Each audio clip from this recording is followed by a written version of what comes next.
Welcome, Slayers of Giants, to Tilting at Windmills.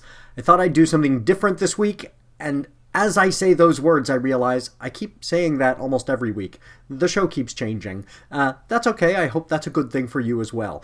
This week, I thought I would take you with me when I went to visit the Cathedral de Barcelona, Barcelona's cathedral. Now, you've seen images of Sagrada Familia, the very famous church that is still under construction. This is the cathedral. It is much older. I'll talk a little bit about that during the show as I show it to you. If you are watching this on YouTube, you're going to get to see what I am seeing, all the images, but I'm going to do my best to walk you through it if you're listening to the podcast, and I think it'll still be a really enjoyable experience to get to have a bit of an audio tour. So welcome to the show, and let's go to the cathedral. So I've lived in Barcelona for almost a year now, and I walk by the building that you see behind me just about every day. This is the cathedral, the Cathedral de Barcelona, and those of you listening to the podcast cannot see this, but I encourage you to check out some images. This is an amazing example, one of the greatest examples of Gothic architecture in the entire world. It has that traditional very large door and then huge archway in the doorway and then this huge rose above it, and you continue up and it's very, very ornate filigree, and then these huge towers above it. And one of them further to the back that you can't see is unlike these other spires in that it is the bell tower, and I think it is probably designed the way that it is to be a lightning rod as well, because it's entirely made of these arches of metal. But what makes Gothic architecture, or one of the key features that makes Gothic architecture, is the shape of the arches. Notice that they come to a point rather than being curved, like a Roman arch, for example. And you would think that would be something that would have evolved first rather than later, that the ability to make an arch that is circular would come afterwards. But there's a really ingenious kind of architectural purpose behind these that come to a point. Not only are they structurally sound, obviously, this building has been here for a long time, but they draw the eye upwards. And so this building has been one of the places that I have come to frequently in the exterior and wandered around it for what I think of as architecture therapy. When I am struggling, this move to Barcelona has been really, really rough. Often, expats know, moving to a new place is difficult, is stressful. And so one of the things that I will do to kind of remind myself, oh yeah, this is why I live here, is I will just wander around the city and see sites like this and say, oh yeah, this is why I'm going through all of this in a positive way, rather than this is what I'm running from. This is what I'm running to. And yet, after an entire year, I have never been inside. And so today I bought my ticket, and it was one of those things where I was going, there will be time. I live here. I can do that later. And as I've hinted at in a couple of previous episodes, our time here is limited. We are probably going to have to come back to the United States.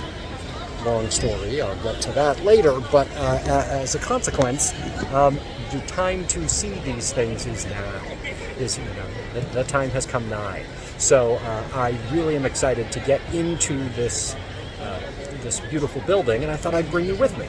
So when I'm up on the roof, I'll continue to narrate, but when you are hearing my voice inside, I'll record that later. Don't worry, podcast listeners, I am not going to be wandering around inside a cathedral talking in a normal voice. That would be obnoxious. So I'll check it all out, and then when I get outside, I will re-record the audio in the interior so that I can describe a little bit about what it is that you are experiencing, even if you cannot hear it. But I also want to talk a little bit about kind of why I do architecture therapy as a non-religious person, what this means to me. So when I get inside, I'll fill you in on that as well. So here we are entering into this space, and my immediate behavior as a human being stepping into a cathedral is to stop and look up at this enormous vaulted ceiling. This thing is, I don't know how many standard stories high, 4 stories, 5 stories above me. It's 3 stories according to the elevator, but it's not really 3 stories. It's much higher than that. These vaulted ceilings in the Gothic style. And here on the video you're seeing I then turn away and start examining more of this, which was too fast, really. But I'll come back and talk more about the ceilings. So you enter into this space called the nave, the front part of the church there, and the first thing on my left is going to be the baptismal font. And the reason for that placement is this, idea of purification upon entering into this space. And the baptismal font itself is really cool. It's much newer than the rest of the building. I mean, some of the parts of this building are built on ruins that go back to the 400s, 500s. We're not quite sure how far back. But the font itself has this beautiful stained glass over it. Again, this kind of vaulted ceiling area above that, above the font itself. But the font is, I don't know, I'm guessing 5 feet wide at the top and maybe 5 feet high. And it swirls. You can see the kind of swirling design carved out of all one block of marble. And the reason it has that swirling design is to capture the idea of water. That this is, water as symbol of renewal and purification. And then as we're moving down the sides of the cathedral, there are all these spaces where incredibly ornate paintings and decorations are placed around statuary that has holy significance. And some of those statues are even moved in and out of those spaces for specific times of the year because people pray to those saints through those. Now, as I'm moving up forward into the church space, there are these really cool sculptures leading into the choral area, which is kind of smack dab in the middle of the sanctuary. And these marble sculptures are a very different design. And one of the things you'll notice that's different about them is that, well, this is a very Gothic cathedral, the columns that are in the statuary are these Roman kind of Doric columns. And this is to recognize, or at least to identify, that this is something they were hearkening back to, and they were, pointing out that the origins of this cathedral go deeper. And what this series of statues, kind of bas-relief statuary depicts is the martyrdom of Saint Julia. And Saint Julia was a 13-year-old who was killed by the Romans during a time in Barcelona. So she's like the patron saint of Barcelona. And she was martyred for her Christendom. And one of the things that I found really fascinating is the way that this Renaissance artist chose to depict Julia. She's almost like a gender-neutral adult. And so it's really fascinating. It's like, how do I show that this person was 13, but also, mature and impressive and special? I don't know. I guess I'll make her David Bowie. So like she's got like long hair, but her body is, this kind of gender-neutral body. So I thought that was really fascinating. How would this person who is trained to capture adult figures depict the fact that she was 13 at the time of her martyrdom? From there, we pass into the choral area. And so this is the space where there are these incredibly ornate seats that face inwards towards the center of the cathedral rather than towards the altar. And this is where the choir or dignitaries would sit. And these chairs rise, 2 stories into the air. They've got these spires on top of them. And they're donated by particular individuals, and there is one for the bishop that goes up, 4 stories high. Maybe not 4 stories high, but certainly if you are sitting in a chair that is, where the top of the chair kind of rotates around you and then has a spire that goes up, 2 stories above you, it's very clear that you are someone special, you are important. And then the choir has two more rows of seats in front of those special chairs for dignitaries, and then this pretty small area for folks to sit in there in the center, in the midst of the choir. And I'm assuming these would be important people as well. I'll talk more about the seating for the commoners, because there's a bit of a story there. So you pass up this central aisle, and you're moving towards the actual altar, and it is amazing. Like, this is really impressive in terms of the stained glass that's in front of you, the altar itself. The table of that altar predates the cathedral, and they believe goes back to the 200s, and that, and predates Christendom or Christianity being accepted. Here is the organ, or the actual instrument portion of the organ, not the pipes themselves, but here's the organ covered, not fancy to see, but the pipe organ. So this is where the organist would be seated, and then I'm passing up beyond this series of gates that are around this kind of choral area. Then there's more seating. Spain is a largely secular country now. I think it's pretty safe to say. I mean, this is, modern Europe, so they don't pack it out the way they used to once upon a time, even on, maybe Christmas and Easter, what my folks who are pastors used to call the C&E people, the Christmas and Easter people.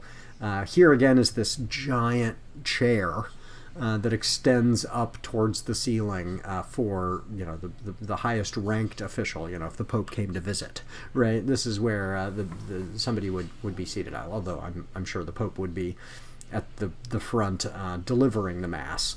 But this is where the bishop could sit, because a cathedral, kind of by definition, is the place where the bishop is in charge of the bishopric, rather than your individual Catholic Church is a diocese, and the bishopric is the whole area where all these dioceses are connected to one bishop, and then those bishops report to the Pope. So the bishop, there you can see the lectern where somebody would be able to speak. Not from the front, but there's one, off kind of to the side there. But I'm still moving towards the altar itself at the front of the church. And there are a series of stairs going down before you get to the altar. And that's the sepulchre. And so the sepulchre is where holy relics, bodies, bones, right, would be placed that sanctify the whole place. But folks who are watching right now, you are seeing what one sees when one looks up from before that area of looking down into the sepulchre. And the stained glass is amazing. The way the light works is amazing. Notice that it's significantly darker down below. So when you look up, you are from a place of shadow, and you are looking up into this place of brightly colored light and a bright, largely white stone. It's not, it doesn't look like marble, but the white brick going up above you. And so this reinforces this idea that you are earthly and humble and small, and you are there to meditate on this heaven above you. Which is really powerful to experience, even as a secular person. Like, the emotional experience is kind of inescapable for me. I'm sitting there in this space, and it is designed to make me feel little and to make me think about things that are larger than myself. And so that's part of how this architecture therapy works on me every time. So now I'm descending the stairs into the sepulchre, and there you can see this space. These are still used. The sepulchre at Sagrada Familia, for example, you can still get married down in the basement of Sagrada Familia. A friend of mine was telling me that he attended a wedding in the sepulchre. So there's this little chapel underground there in the cathedral, with its own organ and its own altar. and I moved my camera right up here between the bars so that I can take in the space. A beautiful little space, and the ceiling is really cool. And all of these ceilings, whether they have 8 ribs or the kind of standard 4, you'll notice they have this keystone in the middle. And this is a different kind of architecture than Roman arches. This is really the hallmark of Gothic architecture, is that these ribs press in on one space. Now, of course, a Roman arch, a traditional curved arch, still has a keystone, but that keystone is taking pressure from 2 sides, right? I mean, you think about the way an arch works, right? In Gothic architecture, it's taking pressure from multiple sides. Often 4, sometimes 6, and you get these kind of star shapes of 6. There in that sepulchre space, it was, I think, maybe 10 or 12 ribs leaning in on this one keystone. And so these stones have to be able to take in an incredible amount of pressure. They are what is really holding the place together. And so when you're looking up at the ceiling, now here I am ascending the stairs, so you can see one of those keystones way back up there behind. Those weigh 5 tons. And I did the math for you because that 5 tons number doesn't mean a lot to me either. That's 11,000 pounds. So there's an 11,000 pound stone 4 or 5 stories above your head holding the ceiling in place. And all of these ribs are pressing that thing up and in and holding the ceiling together. And these stones they're kind of shaped like cans. They're cylinders, and they have an ornate cap on the bottom. And so all of those have this important symbolism, and if you walk the kind of line back from the altar, you get a bit of a story. So here is a very fancy confessional within its own arch. There are smaller, more normal confessionals, and again, one of these really ornate keystones up above it. This one with 4 other, seals above that, and that is what is holding up the organs, pipes for the pipe organ.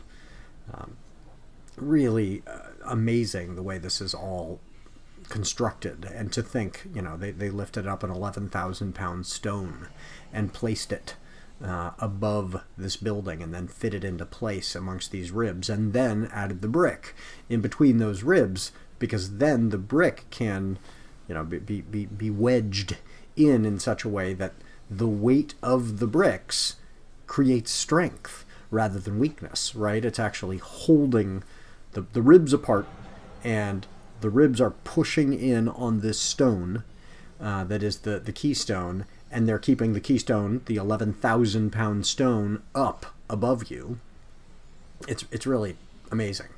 So then I come around to this other area on the side, and I've been looking at a whole bunch of these, and they all have this kind of gold filigree. I'm not a big fan generally of gold filigree. It speaks of kind of ostentation and ornamentation, but in this space it really works around these old paintings. It just looks very old-fashioned-y.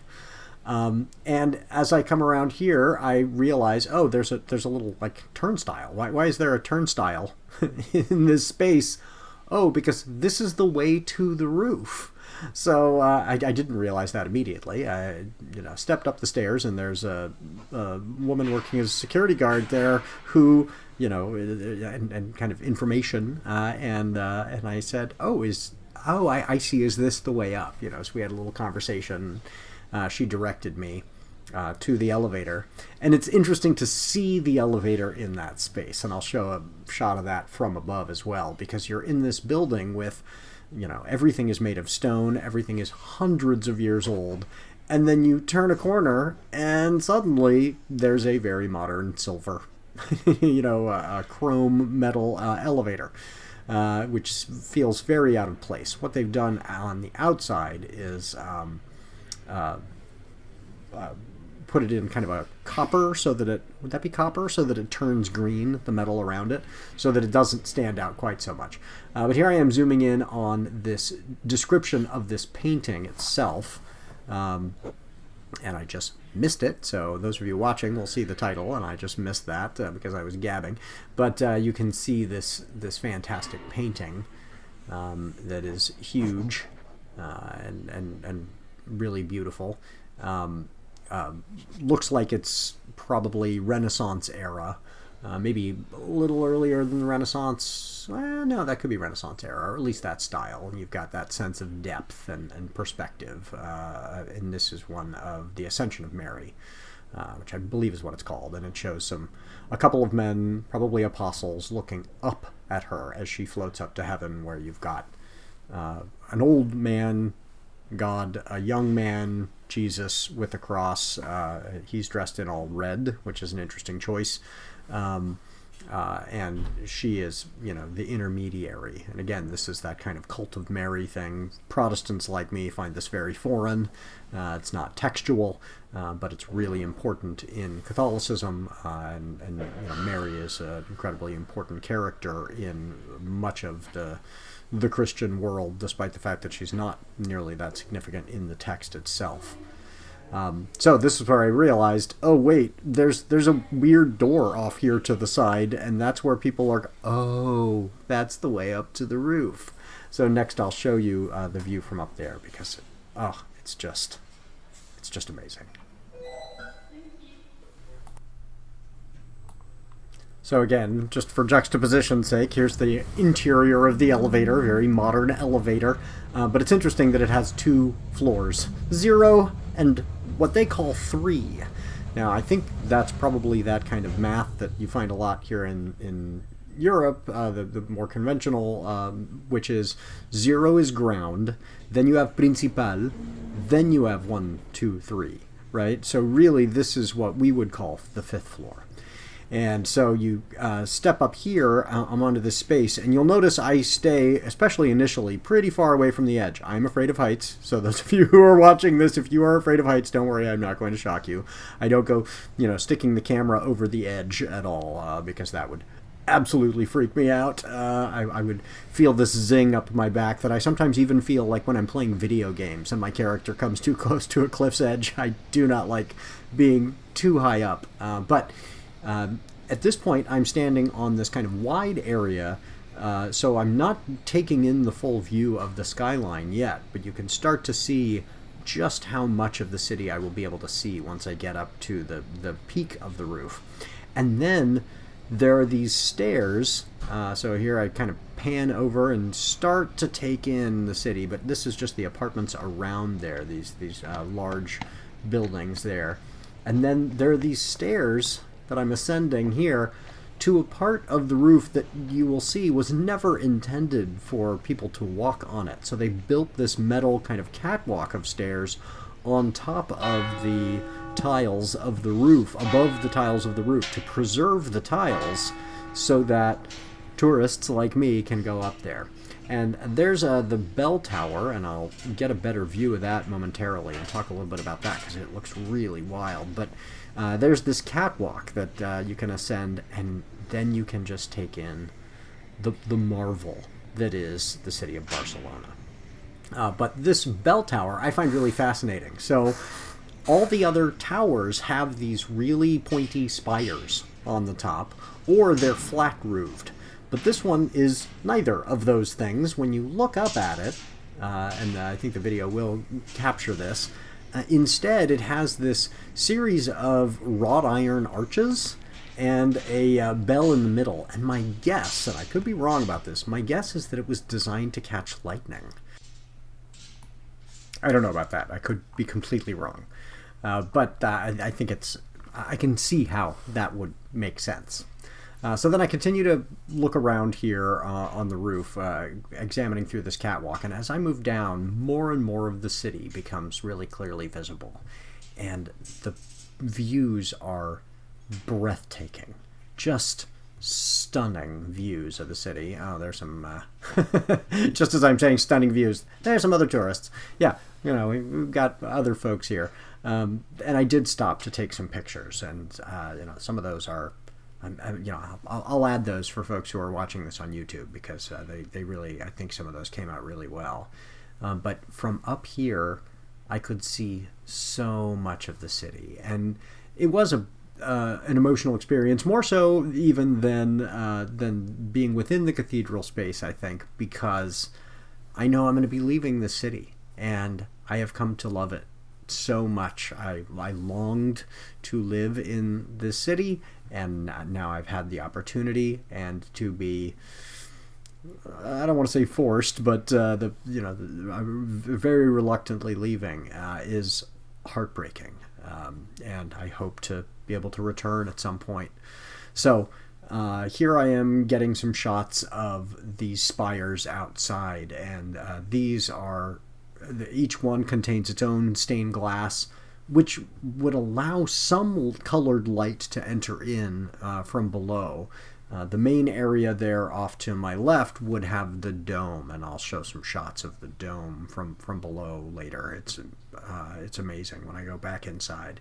And so these would allow some light to pass through, but most of this is not really for lighting the interior space. The stained glass would still look fantastic at night, of course, but a lot of this art, and one of the things that was really striking is a lot of this art would not be appreciated by very many people, at least during the time of its construction. It would be too far away, this filigree, and I think that shows this kind of commitment that would not exist now. Right? This is a project. One of the things I love about cathedrals is that these were built over a period of hundreds of years by people who were human, right? They wanted to put their name on it. You see that in some ways. There are famous instances of them putting their friends' faces into gargoyles, for example. So that it's not that they were not like us. They wanted to make their stamp on history, but they were willing to work on a project that would not be completed in their lifetime, and they were willing to invest an incredible amount of time and attention to something that wouldn't be appreciated by many people, if anyone. Right? And part of that is it was a job. These were, sculptors and stonemasons and that kind of thing. But part of that was, this was an act of devotion. I really liked these. There are these series of figures on the top that are not your traditional gargoyles. Here we have a bunch of birds. So there are birds, and all of them are unique, that are looking down on people. So just as the building would, have real birds, it's also got these stone birds, ravens and stuff, and of course all of this symbolism has meaning. And if you look beyond those birds, you'll see that the gargoyles on that particular spire, again, aren't your traditional gargoyles. They're wolves' heads.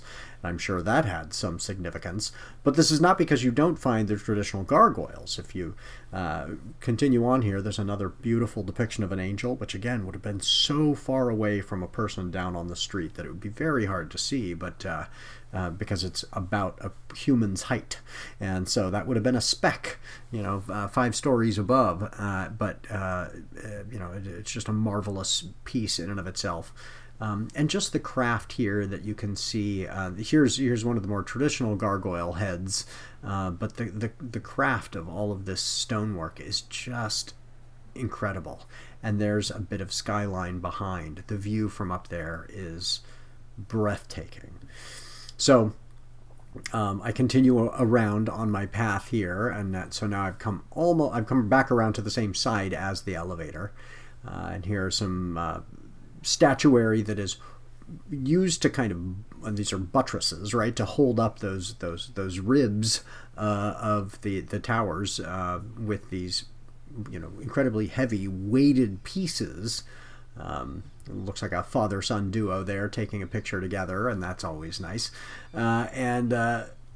So then again we're back to these views of the city, and I could just, it was hard for me to see the city in that way and not feel a lot of sorrow that I'm going to be leaving this place that I love, and at the same time it was inspiring to see the city that I love in that way. I really liked this. There's a gutter that runs to this figure of a laughing guy with his mouth open, and it's over a slightly raised brick platform, and you could see this is where somebody could place a bucket and collect the rainwater. It was like the building itself would be this spare well for people who were, working there, whether the water is used for drinking water or cleaning or whatever. But there's that spire I was telling you about of the bell tower. It's very different than the others. It's got this really ornate, just metal work, and it's kind of open to the air. It's just all these little metal arches, no bricks between, and a bell hanging between them. And I think that would be the kind of lightning rod of the entire space. You can see beyond. There are these other churches, throughout the area. You've got Santa Maria de Pi. You've got the church that's on La Rambla itself, the name of which eludes me. And then you've got this like very modern structure down the way, and yet it has all these elements that are kind of more Romanesque, and I've always wondered if they, what they use the space on the top of that building for, because it is a entirely secular space, but it would be a cool place for meetings, weddings, whatever. It looks like a kind of Roman temple on top of a bank. I believe it's a bank building. So I'm not sure what they use that space for, but it's really cool looking. I had a fun little conversation there with the security guard about whether or not this would be a space where, about that cool rain gutter as well. And you could tell he was just so bored of tourists and I was like, can you come up here when it rains and see the way the water is moving on this space? I mean, sure, you could come up here when it's raining, but it kind of looks the same, just wet. Which guy got a big kick out of that. So then I went back down into the cathedral itself, and I thought, okay, I'm not sure what else I'm going to capture, so I focused instead on, this kind of architecture therapy, being in this space, and I found a place to sit. And this is a shot from the seat that I chose, just so you can get a sense of where I was, and but I find that these places are wonderful places to write.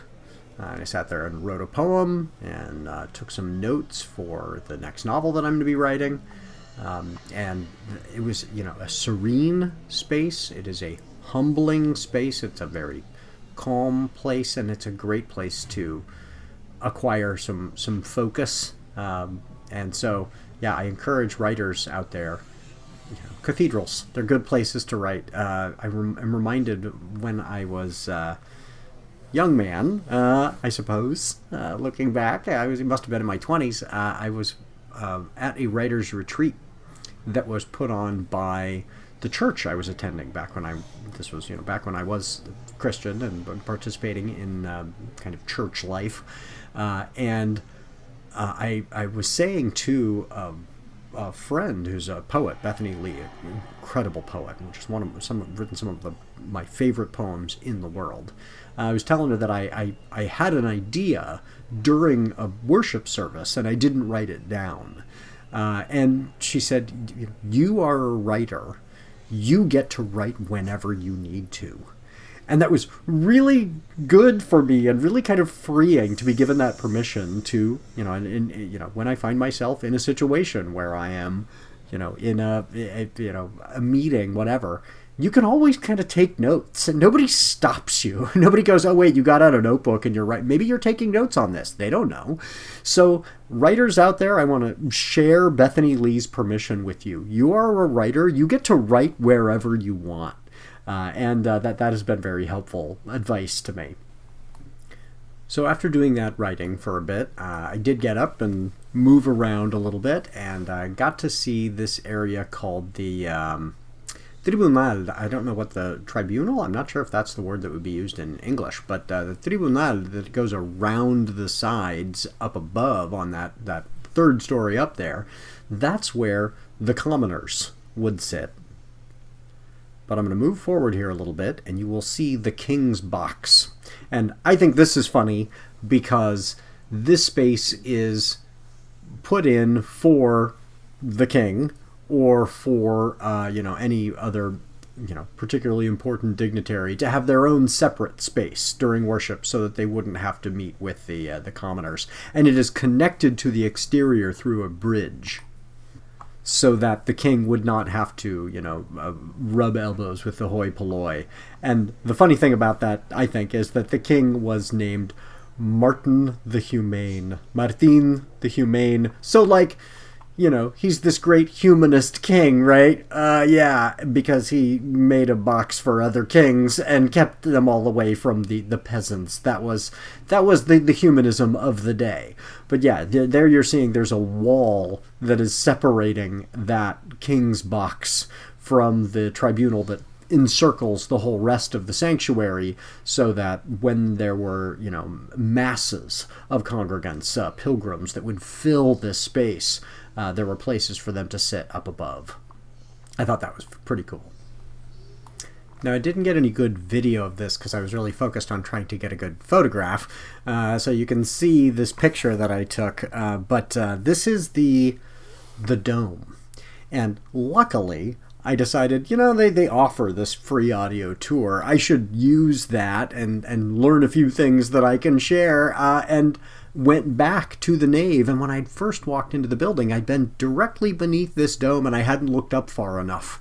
My eyes had gone straight towards the area of the ceiling above the altar, and this is directly above the nave.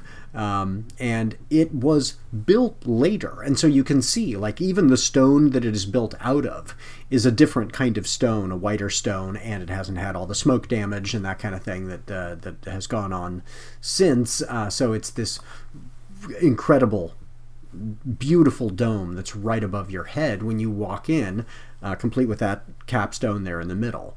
This had a flat roof. This was part of the initial design. This was supposed to be there when the cathedral was built in the kind of late medieval and period, but they couldn't get it done, couldn't get the financing, that kind of thing, and they give a shout out to the wealthy banking family that provided the funds later to do so. So it just ended up with a flat wooden roof of this tower, which was disappointing to people for many, many generations, I'm sure, that they had this fantastic cathedral and then a flat wooden roof. And then they had some kind of construction there that was destroyed in the... it did have... so then they built this before the Civil War. The stained glass windows within it were at one point destroyed. So the stained glass windows are even newer. So those are post-Spanish Civil War stained glass windows that have been put in place because much of the country was ravaged during the Spanish Civil War, and rebuilt under Franco's regime, which is uncomfortable to think about, and that's uncomfortable tension to hold. That some of the beautiful stuff you're seeing was built by really, really awful people who were killing people with impunity, and later given amnesty at the end of Franco's life, or when Franco passed, so that the country wouldn't descend into civil war again. So yeah, I love this city, but some of its history is pretty grim. But this is architectural marvel. It's just fantastically beautiful. So if you get a chance to go, do not make the same mistake I did. When you walk in, look all the way up and check out the arch. So then I found the person who had been at the exterior exit when I was first coming in. She was inside. And so I said, "Oh, where's the exit?" She pointed me toward a door, and I thought, okay, this must be where I am leaving the entirety of the building. Well, she had been stationed to a new place inside the building, but that didn't mean that I was at the same exit anymore. And so I stepped outside to find this gorgeous courtyard, which is so cool. So it surrounds this large fountain and kind of garden area, and has a whole bunch of sculptures around it, many of which are much newer. My guess is that they depict some of the more recent bishops, but there's a lot of iconography in these spaces, so also worth checking out. I particularly liked kind of the style of this one, the that work in marble that ends up looking like fabric. I always find that so impressive. And so here we have, you know, I believe that's Mary Magdalene and Jesus, and probably one of the apostles holding Jesus' body after the crucifixion, but draped in all kinds of fabric made out of marble. And this one's cool too because it shows these pilgrims. Not sure who the characters are particularly, but again, you see that drapery of marble. But I like that it is these women in these heroic poses, not with weapons, but like holding up symbols, but clearly looking like badasses. I also really liked this door. It looks like something straight out of Tolkien. The filigree is very organic, and a lot of curvy lines within that beneath the kind of Gothic arch, and so just screamed elven architecture to me. I really liked that. And then there were lots of folks who were placing candles at a particular, kind of shrine here. And I decided, just for the sake of the visuals, it would look really cool if I could kind of walk amongst these candles. And so I held up my camera high, and you'll see as I pass between, we're kind of passing through this row of all these little candles here. A beautiful scene, and my guess is that this is folks who are gearing up for the Advent and the Christmas holiday.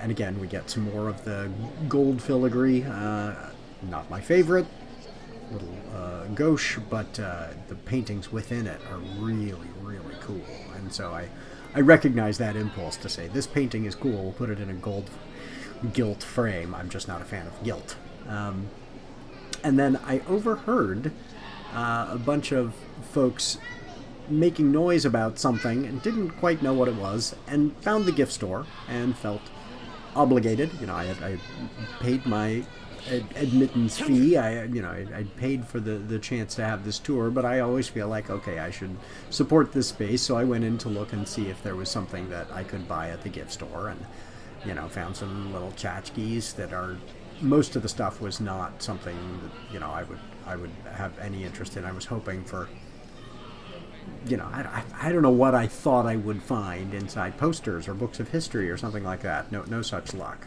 But when I came back out, I learned why there were pens in the gift store that were decorated with ducks. I was like, what is up with or geese? I guess these are geese with pompadours. They have these weird little tufts of feathers on the tops of their heads, and there are a whole bunch of these pompadour sporting geese that live in the midst of this area here in the middle of the cathedral. By the fountain, and so they're kind of symbolic of the cathedral, and of course are the most fun part for the kids who are there as well. And the fountain is really interesting. It's got this kind of stonework on the bottom that is, again, kind of an organic series of shapes, and rather than all these straight lines and repeating symbols that you've been seeing. So it kind of looks like it's deeper than it is because it looks like it's natural underneath, but it's a very thin, shallow pool that's very wide. We're talking, this thing's probably, 50 by 30, but very shallow. And there's a little piece of coral in the middle, and some plants that have been planted on top of that. So a little island of coral. And my guess is that coral at one point was a very bright color. It is now dried and changed. And there's another fountain nearby, another smaller one that is octagonal, that again has this big ball of kind of coral in it. And so, I'm assuming that again brought some color to this space at one time, and it has dried to kind of a series of browns and whites. But yeah, it's an interesting choice to decorate marble fountain with a chunk of coral at the top. And that brought me to the exit And you can see here, that's the end. So again, another one of these ornate doors that you pass through and you leave back into my neighborhood, into El Gothic, which is really cool. And this is one of those streets that I have passed down, I don't know how many times at 4 in the morning on my long dark tea times of the soul walks, and I've never passed inside that door and into the cathedral itself. So it was really cool. So thank you for joining me for my little tour of the Cathedral de Barcelona. I enjoyed getting to share this experience with you, and I hope that it has been enjoyable for you. I'm particularly concerned about podcast listeners. I hope that the audio was sufficiently entertaining without being able to see what it was I was describing. I will be back with you next week. I won't do another tour of something you can't see, I don't think. Maybe, we'll see. I would like to go to the Picasso Museum. Maybe I'll record something from there. But if I do, I'll try not to make it too visual dependent. But thank you for your time. Have a wonderful week, and I will be back with you all next week.